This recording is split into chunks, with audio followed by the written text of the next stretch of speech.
është dashuria më e fortë kur është e ndërtuar mbi besimin dhe jo xhelozin? Është edhe nuk është.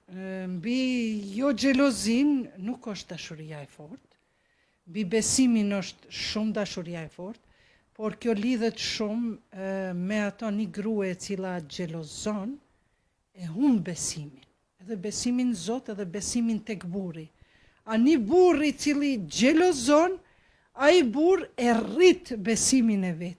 Mirë po, duhet pasur kujdes. Kemi dy lloje të xhelozive. Xhelozia nga aspekti psikologjik është racionale dhe irracionale. Xhelozia racionale është për shembull kur unë e shoh burrin tim që po shkruan mesazhe, po bën disa gjëra të dyshimta, po jep komplimente kujt nuk duhet me dhënë etj. Kjo është një xhelozi racionale, se s'ka nevojë burri i martuar mi dhën komplimenteve të tjerëve. Por ama kemi edhe xhelozi irracionale.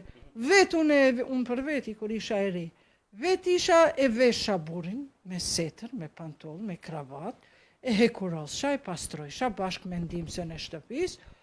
Edhe kur dilte ai në mëngjes, unë duke me nejt shtëpi ndonjëherë mos me shkon punë, se kam punën më shumë kështu krijimtarin, edhe më duhet frymëzimi, edhe këshyr burrin me kravat, me sen, thashëm, e xhelozojsha.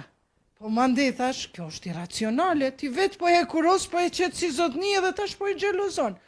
Për me humb xhelozin, na duhet me kriju vlera. Atëherë unë thash, po edhe unë tesha mundet me mba. Pra, racionale.